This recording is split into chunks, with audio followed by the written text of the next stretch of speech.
Welcome back to the Shop Mini RC, everybody. I'm Ken, and today we are looking at a new product from Mias Racing. Bam! This is the MB24. We've got both colors. We're going to check them out. We're just going to do one color here, but I'll show you both. And yeah, this is an awesome new chassis and body for the SCX 24. I believe it's running on like the JLU C10 length, but you can probably run Gladiator if you really wanted to with a new Power Wagon, stretch it out. Of course, we always customize these things. So, you know, just do you, make yours awesome. We're going to just do a stock swap from a JLU over to this guy just to show you. And then we'll probably throw the Mias axles on there. So definitely stick around. Let's check this thing out. There's also something pretty cool about the graphics on this guy. So we can't wait to show you guys. It's going to be awesome.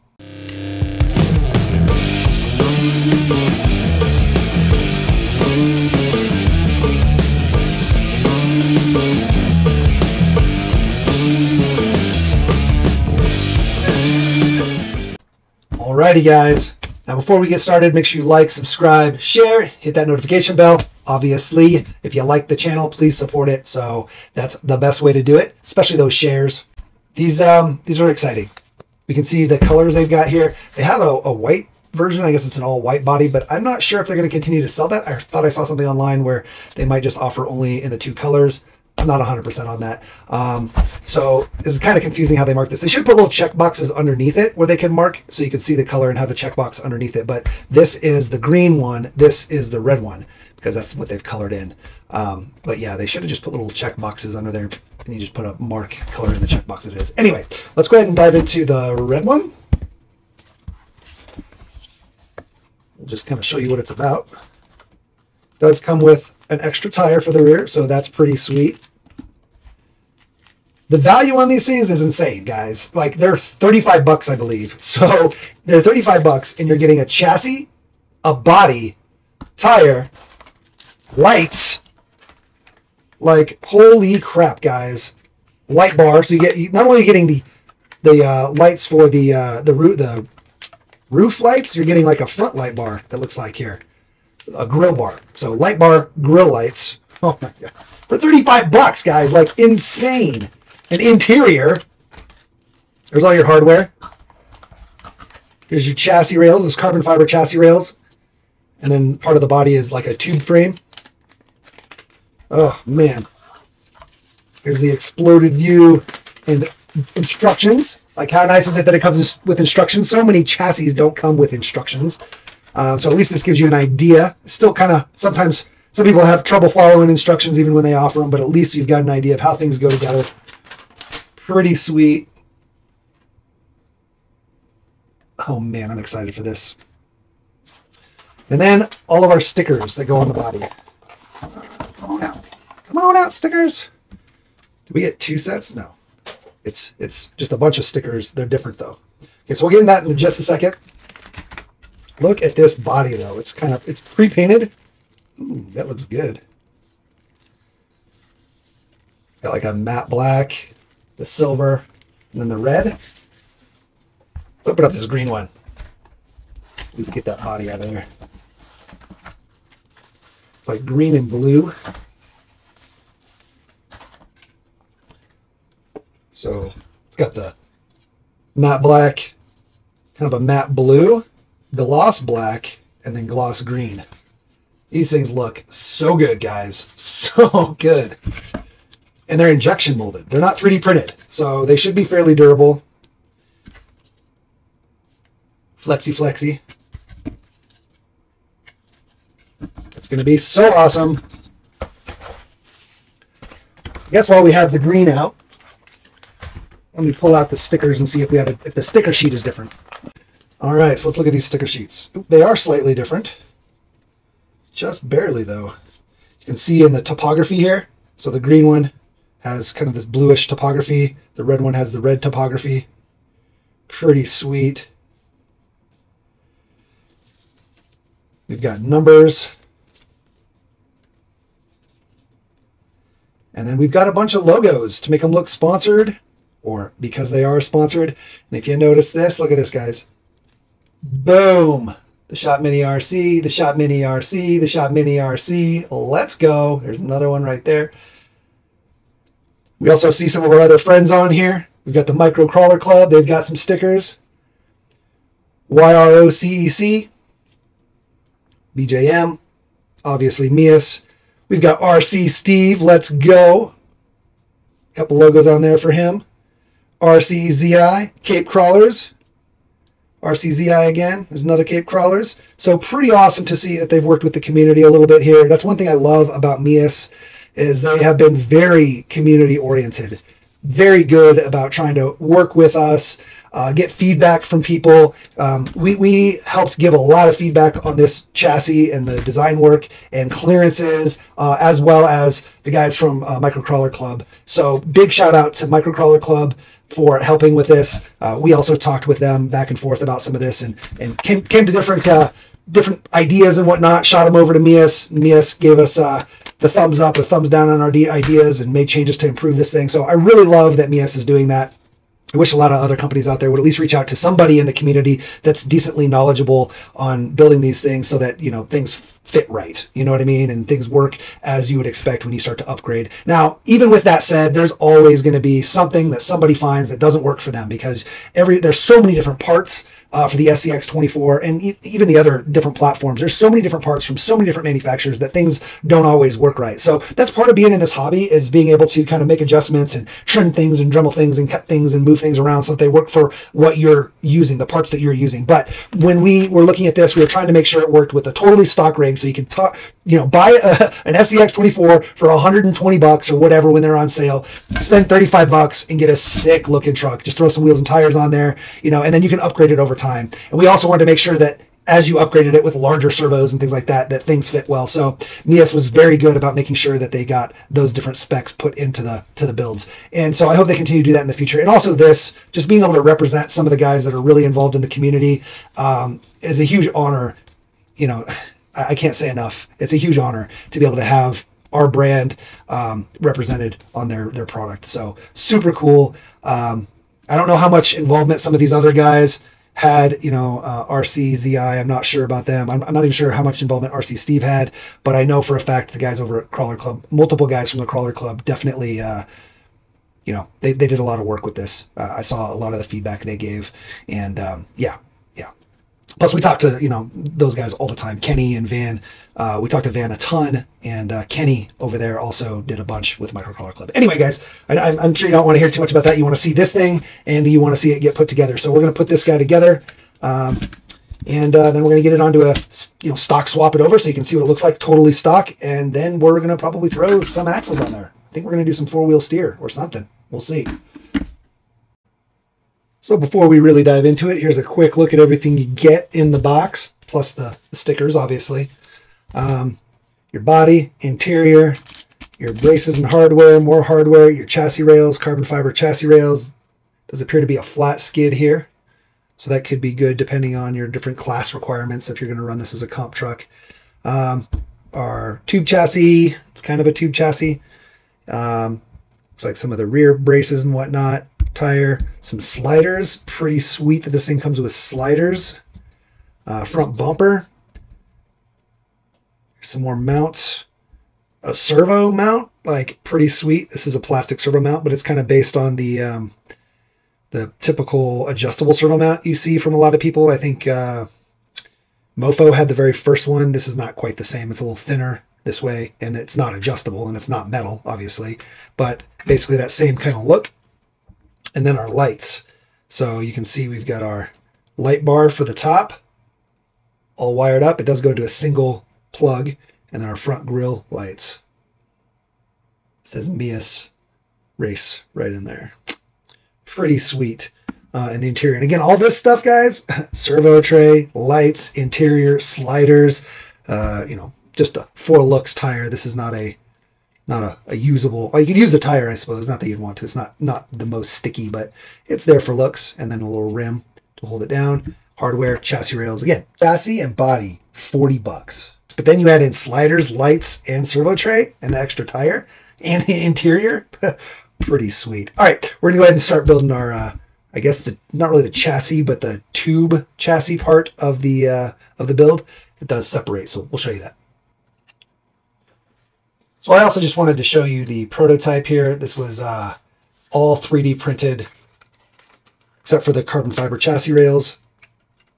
Get this guy open. There we go. And there was some adjustments we had to make and whatnot to make things kind of fit right. But the new version is much, much better. So, but I wanted to show you this. You know, we did have, you know, a lot of work that kind of went into prototyping this, and then a lot of feedback that we gave as far as clearances are concerned. You can even see here we were rubbing still, kind of rub with just stock axles and whatnot. So yeah, a lot of little adjustments made. The new version, much more improved. So awesome to Mias for being able to get this stuff out to people to kind of prototype it and beta test it, get you guys a good product. So here's step one. This is what we need: our two sides, all of our braces, and then our hardware. I believe we're going to be using this hardware pack. This is more than likely just for the actual chassis rails, the carbon fiber chassis system. So we're going to use these guys and basically just get all of our screws in. So I just wanted to show you, there's only 4 different screws that come in this screw pack.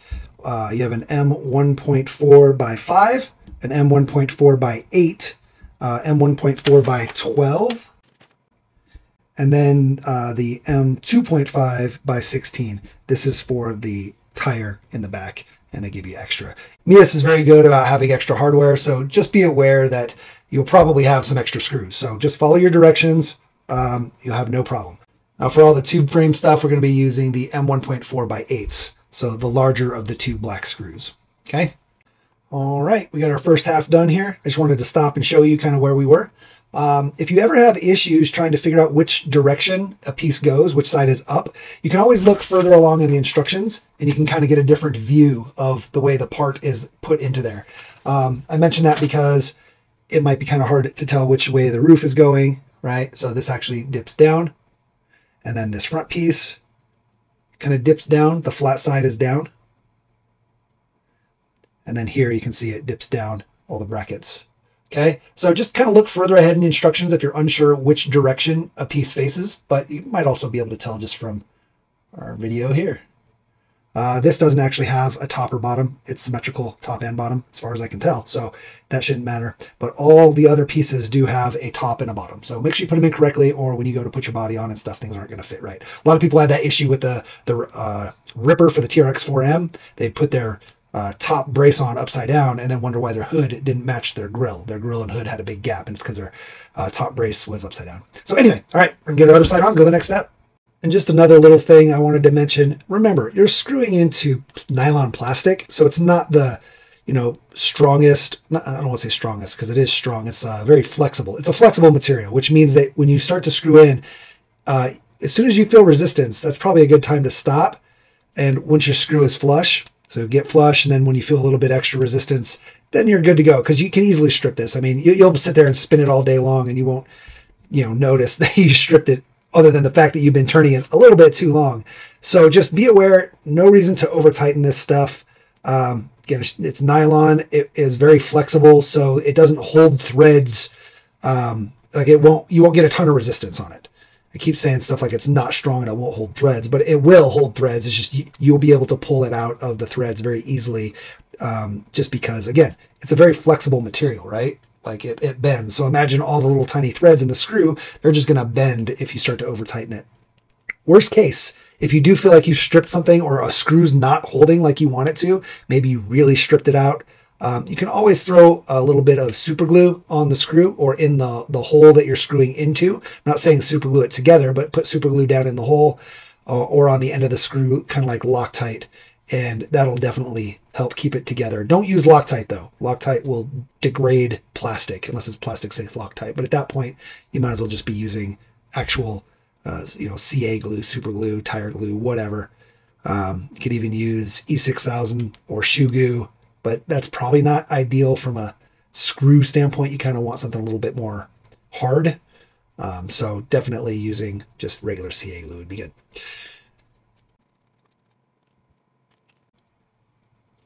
And there we have it. Something really cool about this this Mias product is if you don't like the Bronco, let's say you don't like this Bronco body, maybe you're not a Ford fan or not a Bronco fan, the chassis, the tube chassis here, and the chassis rail system, all that alone is worth the 40 bucks in my opinion. I mean, this is a very durable tube chassis, and you could even just like throw the C10 in there.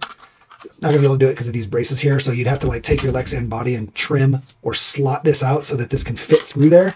But this would definitely work. How cool would that be on your C10 or under, you know, underneath your C10, kind of poking through and you can kind of see it, or even like just an aftermarket body. Same thing here. We'd have to trim it out so that these roll cage pieces could poke through the Lexan body, but that fits like perfect. It would be a perfect fit. Maybe trim the front, put the bumper poking out. I don't know. There's a ton you could do with just even the tube chassis and the carbon fiber rails. Here's the FMT from FMS. This is their little monster truck. It fits this guy damn near perfect as far as width is concerned. Again, you just might have to trim where this roll cage would be poking out the back, but, and you know, where your light bar is going to be poking out, but you can put a Lexan body on there, lighten it up. That way you don't have to have a hard body if you don't want the hard body. Even a deadbolt, guys. You can chop out the whole interior of the deadbolt and just use the outside of the deadbolt and the hood, and boom, and have this whole cage poking through with your tire on the back. How sick would that be? That's something I almost want to do right there. Oh, that'd be so mean. You could even cut off the back of the deadbolt, just have this all exposed, and just use basically fender forward and remove the interior. Oh, could be so sick. It's a little more narrow than the deadbolt, just a little tiny bit, but I don't think that matters. Anyway, just like to show that kind of stuff because maybe you're not into the Bronco, but again, you're getting a carbon fiber chassis, servo mount, the lights, light bar, tube chassis. There's a lot you can do with this thing, guys. I'm excited to see what everybody out there starts to do because people are going to do some awesome stuff, even without the Bronco body. All right, so we're on to step number 3. Step number 2 is just the effect or the end result of step 1. So step number 3 is going to be the front, the bumper, the grill, and the tire here. And it looks like we're using the big old 16 on the tire, obviously, our M1.4x8s on the rear, and the M1.4x5s on all this front piece. All right, we got our front all taken care of. I just want to point out that you need to just be aware that you've got wires right here coming out of your light bar. So while you're screwing this stuff in, just be aware of where your wires are. Don't pinch them. Don't pull on them too hard. Don't move them a whole bunch. You keep moving them, they'll eventually break. You do have a screw that goes in right here. So you screw that in. Again, just make sure you're not going to pull on or bend and twist the wires. Woo, just like that. Too much. Okay, guys. Obviously, you can move them around and reposition them. Just don't go crazy moving it while you're trying to get screws in. Should be good, though. Pretty simple. It's just 3 screws to hold the bracket on and 4 screws to put the bumper and light bar in. I'd recommend putting the light bar and bumper onto the bracket first, and then put your bracket on and do your 3 screws. So this big guy in the back needs a 1.5 millimeter, and I definitely recommend getting the screw started into the wheel before you try to put it onto the thing because it's a little tight. The hole through the wheel is a little tight. It won't just slide in. You have to actually screw it in. And then once you start to poke out, then go ahead and throw it in. And this is adjustable in case you want to put different size tires on. You're able to move it forward and backward. Alrighty. We put ours all the way forward just because it makes sense to move it as far forward as you can. Just from a weight bias standpoint. And then we got our rear on. So pretty simple there. I guess we do the interior as well here. Now you may want to paint up your interior. This interior is awesome. It's very well detailed. So you've got the shift knob in there. It's pretty low, which is nice. You know, it's not sitting down deep into all your electronics and transmission and whatnot. So it should fit pretty well. There were some adjustments from the prototype to this that I think were made. So hopefully we got a little bit more clearance now. Could be good. And yeah, we'll get this guy in. This uses the 5s, again, these little ones. So we've ran into our first minor issue. These 2 front screws that hold the interior down on this brace here, the holes are just not tight enough to keep the screws in. They weren't threaded. You know, they probably aren't threaded anywhere on here because it's usually just a tight enough hole and you create threads as you go. But these are just too loose and you can actually just push them out. So we actually did not have an issue there. If you look at the instructions, they have the issue. It's saying to put your screws in through here from the interior side down into the chassis, but you actually come up through the bottom into the body here. So that's a little misleading. Just know that your screws are not supposed to go into there. I mean, they can go into there, but they come up through the bottom once you put the body on. So basically, just don't put the front screws in. Only put the 2 back screws in, and it'll be good to go. Now, before we get our 6 screws into our body, here, here, here, here, here, and here, we're going to need to get our light bar through the windshield, because this will be going in through here like so, and once you have your body on, you won't be able to get the wires through there. So kind of pre-plan here a little bit, try to figure out how you want your light bar wire to sit. I think we actually want it to go through the chassis as well, so let's do that. So it's going to come up through here. Okay, keep all this wire underneath, but we're going to get this through here, and then we're going to get this through here. That should allow us to get our wire how we want. What we'll probably end up doing, let's pull this wire out a little bit here, is we're going to run the wire here along the side on the inside of the A-pillar here. So we're going to pull this wire all the way over to the other side. I don't know if you can see here. So that it's on this side of the screw hole where we're going to end up screwing it. That way it's as far over to the A-pillar as we can. And then we'll just tuck it in there real nice. And we're probably going to go ahead and Sharpie this black, actually. These red wires, I want to do that.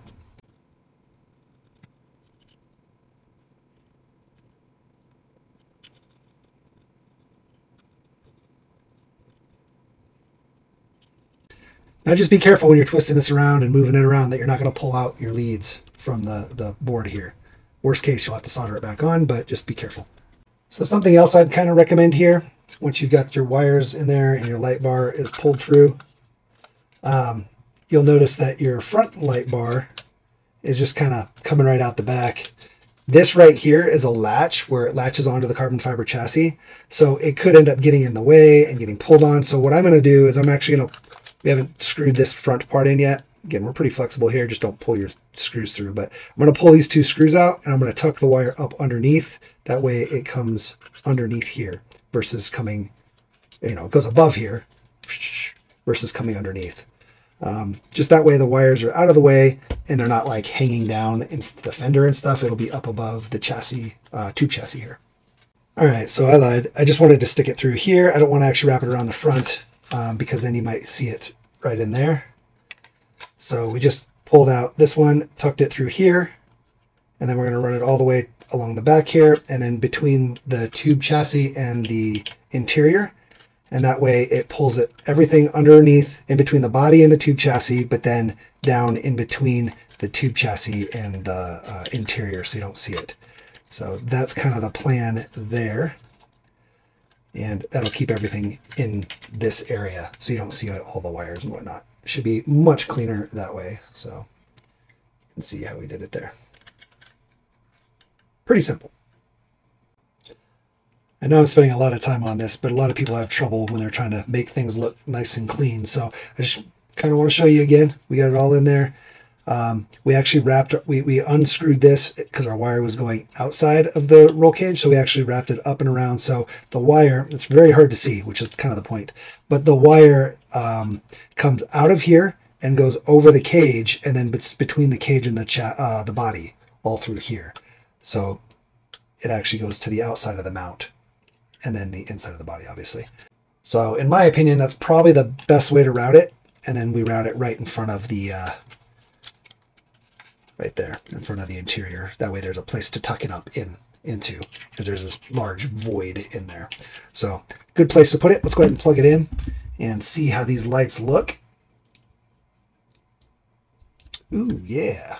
There you go. I love that. I like that it's 2 different colors. I like that it's orange and then the bright whites up top. Pretty slick. Definitely gives it a nice element of detail. If they were both white or both orange, I think that would kind of I mean, it'd still be cool, but this is definitely cooler. I dig it. All right, let's get going. I think we have the chassis rails to do next. We actually don't need any of these screws either. These silver screws, which we had not used yet, they are for the sliders. They go through here. So when we get to the sliders, that's what those are for. And then our little hardware kit for our chassis rails. So this is pretty simple as well. We just basically use our cross braces, just like the instruction shows. And then our little trays. There's only 2 cross braces. For some reason, they gave us 4. Guess backups. Or if you really want to brace it up and use different holes, kind of do it how you want. I dig that they give us extras because these are always nice to have, especially when you're doing custom stuff. Now, our instructions, the screws do show button heads, and they are still the 1.4x5. So I suppose if you want to use these button heads, the little 5s, you can, no problem. There are some in here. I believe those are also 5s. Might be a little bigger, actually. There might be 6s. Either way, we have a ton of extra hardware here. These are also spacers for our shocks when we put our shocks on. If we need to space them away from the chassis for any reason, those are there. But again, just tons of options and extra stuff. So don't be overwhelmed by all the screws. You're not using a lot of them, actually. But they're just there as backups or in case you're doing something different than what the standard is. So we only use 3 out of the 4 braces, just like so. Again, there's a ton of extra stuff, just in case you need it. Backups, all that good stuff. Spacers for our shocks. And now we can get our trays in here. This tray goes in the front. Put it like this.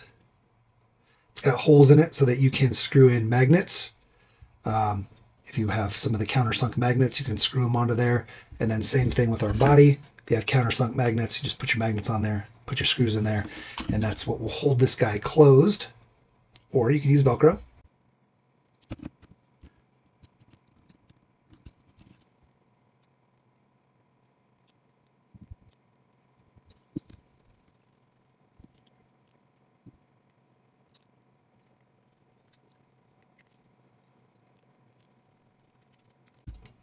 Super simple chassis build.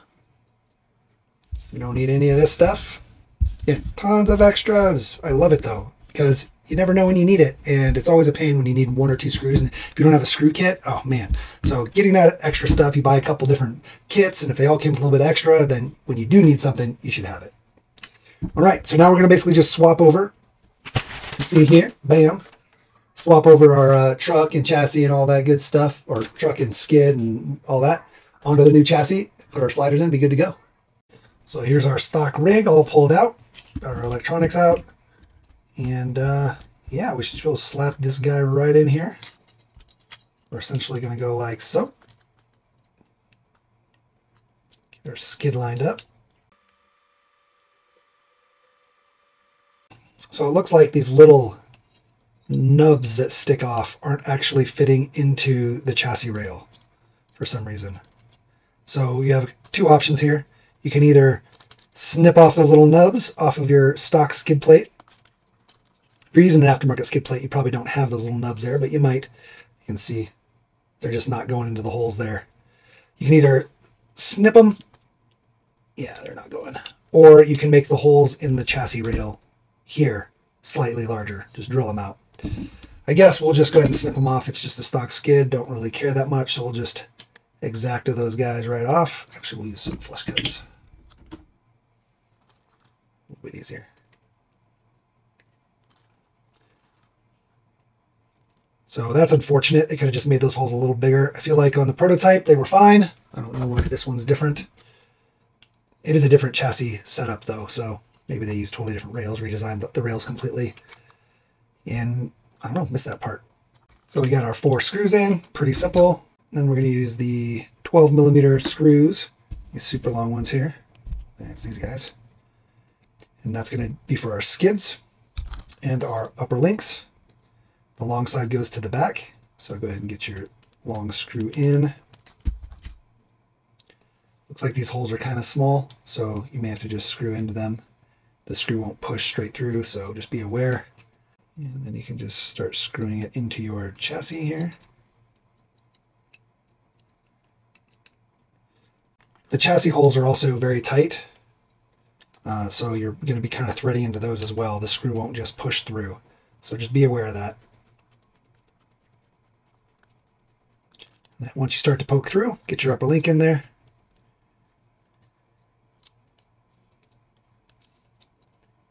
You may have to back it out a little bit here, but it's as simple as that.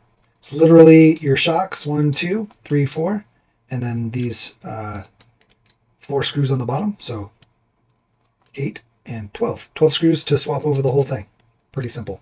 All right, we got our stock links back in. Our upper links all mounted. Our skid mounted. Our drive shafts are in phase. Make sure you phase your drive shafts. Now we're just going to go ahead and throw our shocks on. These should thread right into the carbon fiber. If you need nuts, there are nuts that come with, along with the spacers. So we'll see how we do when we get here. But in the previous version, we literally just threaded straight into the carbon fiber, no problem. That could, over time, potentially they could pull out or something. And like I said, if that happens, then you basically just end up using the nut. But yeah, it looks like we'll thread just fine into the carbon fiber here.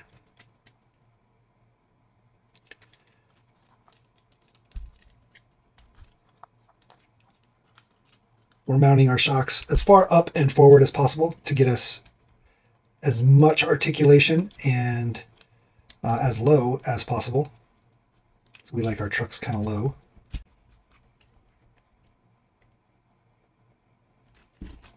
Great. So there's our rear. Looks like we're fine. We could probably space them just a little bit. But you can see they're kind of sitting on there just a little. Yeah, let's go ahead and space them. We're just going to do like a 1 spacer. We've got them. We should use them. It'll help prevent binding. So we'll just use one of these little brass spacers here.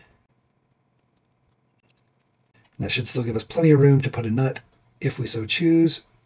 Feels fine for now. But if you're worried about it backing out, which it very well could, then definitely use a small nut. We're going to end up swapping things over on this guy at some point soon, so I'm not going to go crazy with that, but you can see we got a little bit of extra space there now. I'll do it from the back side. It's hard to see with these little fake reservoirs, but you can see now we're not rubbing on the chassis versus here. We're pretty close, especially this way. You ideally want your shocks as vertical, straight up and down as possible. Oh man, we don't get complete compression here with the shocks being mounted all the way to the top. We'll end up hitting on this cross brace. Good thing you can move this cross brace if you need to. You could always move it up to here, or you can move it back further. You can put it all the way in the back, I believe. It depends on where this hinge is. When we mount this guy actually might mount all the way to the back. But yeah, worst case, you could always move this brace. A lot of times what we end up doing is putting the brace across where our shocks are. So we'll screw into the brace versus using a nut. It just helps get bracing to the shock tower, which is really where you need it, because that's where all the pressure is. It's on the shock tower, not down here. So the brace could go up there. Maybe we'll move it there. I don't know. We'll see. Again, I just want to show it right now with a basically direct stock swap over. And then we'll do another video where we do a bunch of upgrades or whatnot. Maybe build one from the ground up. Cool. All right, let's get the fronts in.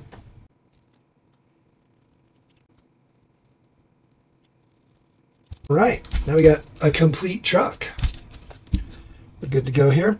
Now they do recommend installing the stock electronics here somehow. Looks like there's probably room inside the chassis here for the stock electronics in some way. I guess we can try that. My only, it's not going to work with that though, unfortunately. I think I mentioned this originally too, is that you're not going to reach. So what we had done, because again, we're trying to let you, my hope was you'd be able to just buy a stock truck and buy this kit and boom, throw in your electronics and links and whatnot. Basically just totally stock truck, good to go, and not have to buy anything additional, right? Whereas this looks like we might have to do some additional work here. I don't think you're going to be able to put this on the side, unfortunately, because you don't have room. So you definitely can't do that. So the only option is to replace your servo with a longer servo cable or extend your servo cable. You can get adapters, things of that nature. but you can extend it, and then that'll allow you to mount this guy back here. And again, they have it mounting up like so, and I'm guessing that means there's plenty of room in here for it to go. It looks like there is plenty of room in there, so that'll work. But you do need a servo extension of some kind to be able to reach your servo to your ESC, unfortunately. So we've actually got these little extension splitters that we were using for lights and whatnot, and you can get them on Amazon. I think we had like a pack of 5 for $5 or 10 for $8 or something. I don't remember. I'll try to put a link down below if I can remember. If you're really interested, let me know. But they also just make extensions. You can just look them up. Very simple. And you can just throw this in here like so, and throw this in here like so, and you'll be golden. Okay, and we have plenty of room. I'm going to go ahead and double-sided sticky tape this. I don't know if this is the best. Maybe we do it this way, out the side. I don't know if we can do it out the side. Will that work? I guess we should mount our body. Let's get our body mounted on there, and then we can figure out which direction to mount our ESC. Body mounts with just the 2 screws in the back here. Very simple. So we'll go ahead and throw those in there. They are using the 8mm, the longer guys. We're all mounted. Nice freedom of movement. Looks good. Again, this back part kind of bothers me that they didn't narrow this like I suggested, but maybe we'll go in there and we'll do it ourselves. I think part of the issue maybe is that there's not a ton of room for shocks, so depending on the shock size, that could be part of the issue. If you look in here, the shocks are very close to the chassis, so that's probably part of it, but you'll definitely need some wider axles or hex extenders, I think. So I guess that makes sense why they didn't narrow it too much, but they could have narrowed it a little. But if you're going to run larger shocks, then it would have been an issue there too. So I don't know. It's all a balance, guys. It's all a balance. So what we've got now is our ESC. You do have to mount it upright like this. If you try to mount it on the side like this, your cables actually hit on this portion of the brace. So this needed to be a little bit wider to allow for our cables to be in there. Even if you push the ESC all the way over this way, all the way to this side, your cable still hits, unfortunately. So we're just going to go ahead and mount it like this. The cables will tuck down, or they'll come down the side, and we still have plenty of room. There's tons of room up in the cab, so the wires can go through there. Totally okay. Should be pretty easy. All right, so we just double-sided sticky tape that with our red 3M tape. Should be good there. Go ahead and get our motor in here. Okay, good there. Now you can see we can drop this down and it goes all the way. Nice. We're also running, this adapter, which takes up even more space. So if you're just running your straight servo wires into there, you'll have no issues whatsoever. You won't have to worry about any kind of space issues, but that'll work. Nice. And battery. So I think we're going to have to figure out a way to put the battery on the side here. We like to use rubber bands a lot. Hopefully it'll fit. Yeah, it fits. Stock battery fits on the side of the slider, which is good. Another place that would have been kind of cool to see it would have been through here. Right through here. If there was just a little bit extra space on the chassis right there. You could always trim it out a little bit, but then your battery could slide right into there, potentially. You just don't want to be sitting on your drive shaft, so you might have to lift a little bit. You might even still be able to, hold on. Let's looky here. Maybe we can still just set our battery up in there. Oh, you can. So that's another option if you want to do that. And it looks like it sits right in there, right on top of the trans, so that's a good option. Kind of like that. Does it reach? Actually, if we flip our battery this way, we should be golden.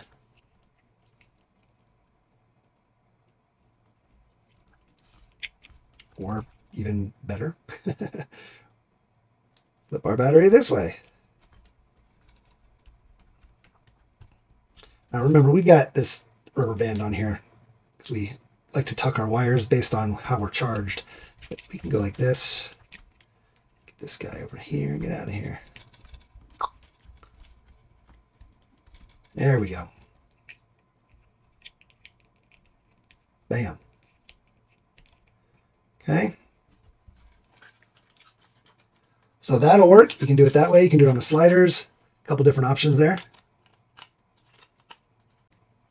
And then, like we said, these this right here is where you're going to put either magnets or Velcro, depending on how you want to do it.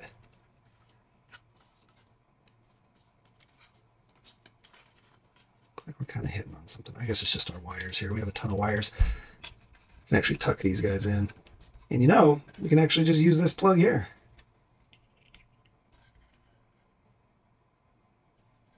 Maybe? What happened to our front? There we go. And to flip it around, I think they need more power. Bam. Just like so, guys. I dig that. It's interesting that the grill doesn't want to work if you flip the wires to signal and positive versus negative and positive. I think they just need more volts. Cool. So I do like that the battery can be mounted to the front a little bit, just kind of sits in there. There's nothing really holding it, but once your body's down, it's not going anywhere, right? Like you're in there pretty snug. And then we definitely need to figure out our mount here. Or we can, like I said, we need a Velcro or we can magnet it. We don't have any of the magnets that use screws, so we might just Velcro it. So it's interesting that they chose to abandon this latch system they kind of had. You can see that it was designed here. It's in the molding. And the chassis should have had like a C-hook on it so that they could clip down onto it. It was on the original and I really liked it. I don't know why they got rid of that. It was kind of tight and at times I was worried this would break because it's 3D printed and you have to kind of pull on it kind of hard. But that's only because it's 3D printed. With the nylon molding, it's much, much stronger. And slicker, and it bends a little bit. So it definitely would have been it wouldn't have broke here, right? Like this is not going to break. And even worst case, they could have moved these brackets in so that this had a little bit more flex to it if they wanted to. But even as it is, they could have just left those on there. And if you chose not to use them, or if they did break, you could always use Velcro or something. So that disappoints me that that's not on the current iteration, but it was on the original. I really like that. Another thing that we just noticed is, and this is something we gave feedback on, is this is a little narrow here, right? So your servo horn ends up kind of rubbing and hitting. You can see it right there. Our lighting's not very good right here, but you can kind of see right there. And when you turn all the way to driver's side, or I guess left, depending on where you live, because some places drive on the other side. But if you turn left, you kind of rub on there. And so we had suggested that they widen this up just a little bit. Basically change this bracket up, change your bumper so that the mount comes a little out of here on the bumper. And then you could have widened this up a couple millimeters, just like 2 or 3 max. Or extend the front out a little bit. You could have made the front just a little longer, just a tiny bit. Again, this was all prototype, so they could have made these changes before they went to molds, and that would have given you a little bit more room in the front. I wish they would have done that, because it is annoying that when you hit right there, it kind of lifts. See that? When you go max turning, especially if you're going to have some turning radius like these guys, and a larger servo tray, and all that stuff is a lot bigger. So I don't know. We'll see how that works when we change over to these axles, but kind of wish they would have gave us just a little bit more room there. They could even widen the bumper, just the whole bumper, just widen it just a little bit, just a millimeter or 2 on each side, and that would have given you a lot more space for your servo horn. But it is what it is. You can always try to, grind your servo horn down just a tiny bit and make a little space on this bracket as well, just a tiny bit. But yeah, I don't know. I don't know why they didn't make those changes. Either way, again, this thing is $40, guys. You can't beat that. It's just totally worth 40 bucks. Okay, so we do have to move this rear brace. We're going to move it back. There's plenty of holes here to choose from. We're going to move it all the way back. There's no reason for us to have it anywhere but towards the back, so that we've got plenty of space for our travel here. And yeah, we'll be back. All right, now we got a lot more range of motion.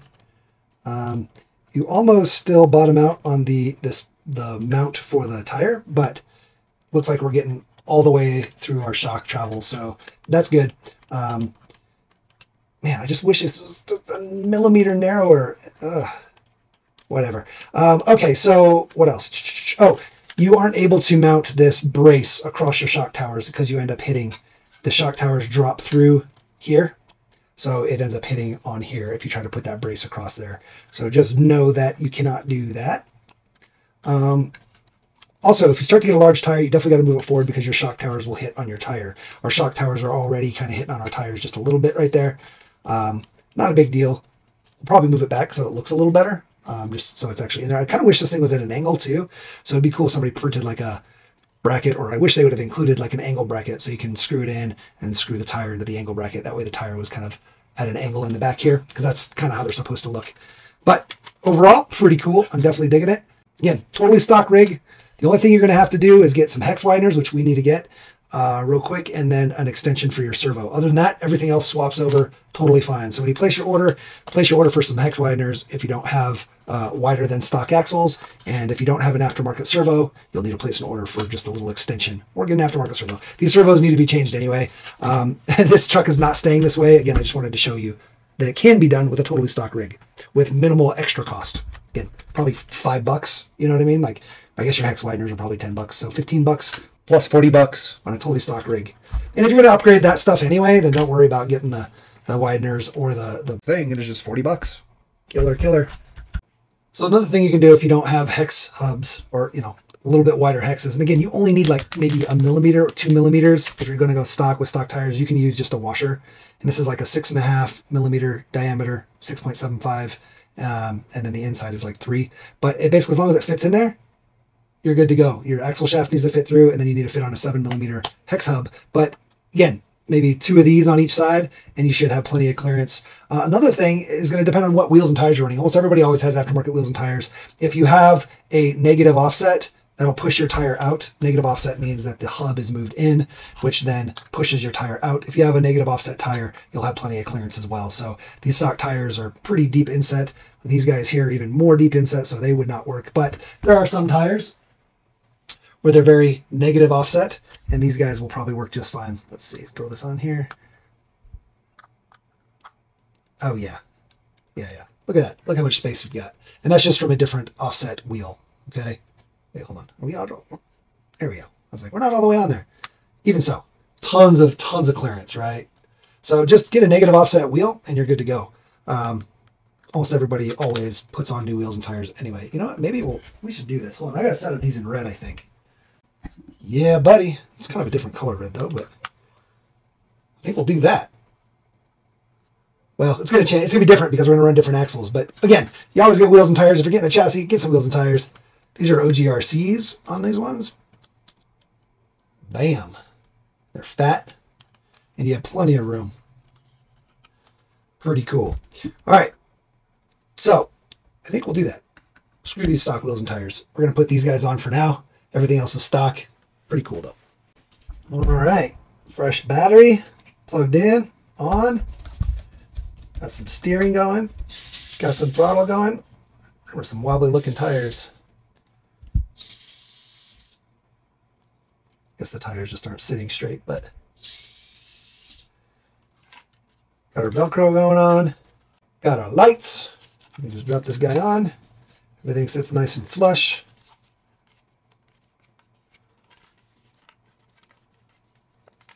Hold on, something's going on here. Oh, our new battery plug. There we go. Now we'll sit flush. Nice. Look at that guy. Dig that. Definitely need some stiffer springs on the shocks, unless you really like the droop a ton. I mean, these are stock shocks, but we're probably going to do some oil fills, maybe some necks with the true reservoir. But it definitely definitely is a little bit heavier of a body. Again, this is not Lexan, it's a hard body. But man, I think that looks cool. It'll look really cool when we get some better axles on them, when we throw these guys on there. Oh, might be a little wide though. I don't know. We'll see. Might not be able to use these negative offset wheels here, because it'll definitely be wide for sure. So we'll have to get some negative offs or some positive offsets, suck the tires back in maybe. That'll also help with scrub radius. You don't want to have the wheel sitting too far away from your knuckle, because that causes scrub. Scrub is rough on your steering servo. Again, we're going to do some cool upgrades to this guy. We're going to totally build it out. We've got the green one still to do, so we'll figure that out. I'm not sure. We're still going to move this tire back. Anyway, pretty cool. Definitely dig the look. And again, just $40. At least right now on the Mias website. If it hits Amazon, it might be a different price. So I'm just throwing that out there. Might be 50 bucks on Amazon. I don't know. I don't usually like to say prices because prices are always changing. But this thing, I mean, even at 60 bucks is a killer deal. Freaking stock truck with some wheels and tires. That's it, guys. Freaking gnarly. So something we totally forgot to do when we were building it is weigh the thing. So here's the chassis. This is all the tube chassis and the screws, minus the front grille and the lights. Obviously, these are going to be heavy, but just the chassis section, essentially this guy here with the rear. So with this, and all the hardware is at 18 grams. The hardware is like 3 grams. So just so you guys know, screws are heavy. So 18 grams for that. If we add on the front end hardware and the bumper and the bracket, now we're at 20.3. If we add on, unfortunately, we can't do just the front grille, but the front grille and the lights. So we're at 20. We go up to 26. Probably a couple extra screws there. Let's see, 2 long screws for that, for the light on the top. If we add in this guy here, we're at 36. So that's 36.2 grams. And that's pretty much everything minus the wheel and tire, obviously, that's on the back, and the body itself. So let's go ahead and do the body itself. The body itself is 27.9. which puts us at a total of 64.1. So 64.1 for everything here, plus maybe another gram for the screws for the body. So we'll just say 65 grams total for everything that is not the chassis, right? That's not the carbon fiber chassis rails. Carbon fiber chassis rails, let's go ahead and weigh that real quick. So the chassis rails, trays, and braces are at 10.6, basically. If we add on the skids, we're at like 15-ish. And then if we add on some hardware, I don't know. We'll just add the whole bag and see. 19. So let's just say we're at 18. So 18 grams for that. That puts us at a total of 82.1 grams for everything. Now, remember, you're taking off your own body, right? Like, what is the Lexan? Hold on, actually, here's all that stuff. Here's everything that we pretty much are pulling off of the truck. And this is what we're putting on the truck. So a bumper, chassis rails, some braces, the body. We're kind of missing a mount, actually. But that right there is 64.19, and that's not including actual like the lights up top. And remember, this is a Lexan. This is a hard body. This has a cage inside of it versus that. This has sliders. The sliders themselves are 5 grams, so you could knock that down to like 75 grams compared to 65 grams. So you're 10 grams heavier, and you have an interior. How much is the interior? 10 grams. So without the interior, all this is the same as this. So no sliders, no interior, they're the same weight. Pretty crazy. So I dig that, especially being a hard body. That weight difference. Kind of curious what the weight difference is between the hard body and the Lexan. So how wild is this? Here's the body here. This, remember, the hard plastic, nylon, or injection molded, 27.79. And then our JLU, just the Lexan, 33.6. That's crazy. And that's I even took the bumpers off and all that stuff. So yeah, 33.6 versus 27.8. Like, talk about a difference. This is lighter than this. Yeah, this is pretty good. That's including these. These are pretty heavy, you know what I mean? The lights, all that, and the wiring and all that's 7 grams, 6 grams. Still, you're maybe 10 grams heavier overall than what you would be with the exact same type of stock setup. With the JLU anyway. C10 probably a little lighter. The hard body Bronco definitely heavier. So, I don't know. Pretty lightweight overall, I think. I think we're going to go ahead and throw our stickers on here and get this guy all stickered up. Before you do that, make sure you wipe the body down, especially if you've been building it and touching it and you got your fingerprints all over it, and grease and grime and whatever. Definitely wash the body off, get it nice and clean and dry, and then throw your stickers on there. That way they stay and they don't peel off. Bam! Got some stickers on there. Got some of our friends on there. Got our number on there. Think we're good to go. We're going to go get some running footage. Again, you got to remember, totally stock rig, just wheels and tires.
All right, guys, remember, this is a stock rig minus wheels and tires, and then the Mia stuff.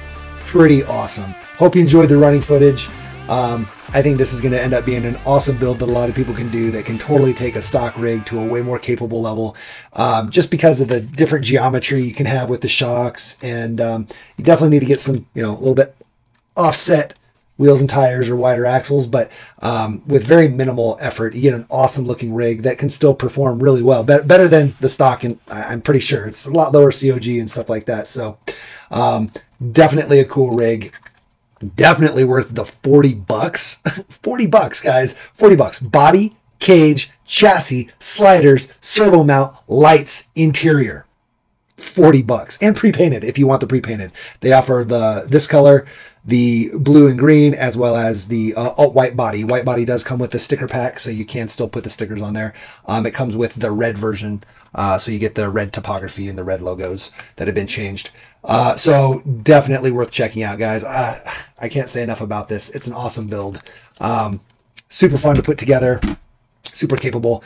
I appreciate y'all watching. If you watched all the way down to the end, why don't you put down there the MB24 Rips? It's kind of a play on the Ripper that Mias also makes. Anyway, make sure you guys support the channel. I really appreciate all the likes, subscribes, and shares. And then so you know when new videos come up, make sure you hit that notification bell. Also, we do have swag below. Crawl, race, bash, race, crawl, bash. A whole bunch of different designs down there. We don't make any money, maybe $1 or $2 on the shirts. It's more about letting you guys be able to support the channel as you see fit. And we also have channel members, so you can join the channel members. We'll put it right over here.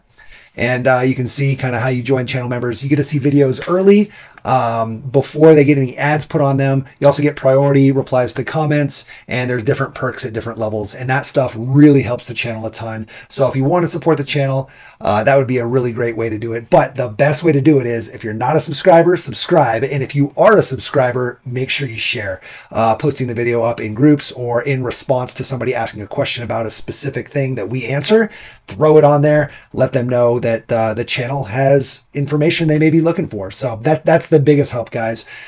We are probably going to do a giveaway at 10,000. We are going to do a giveaway. We'll give away another ready to run. It'll be a mini ready to run, probably anything you want under $200, and we'll send it out. We did one at 5,000. We'll do it again at 10,000. So help us get those subs up there. Really appreciate it. You guys are super awesome. We wouldn't be here without you. Remember that subscribe button, just a click for you, but it means the world to us. And until then, guys, get out there and build something awesome. Build a car, build a course, build a community, because that's what this hobby's about. Those three things. And then, of course, running them. Smash it, crash it, and bash it. Don't break the expensive parts. Peace.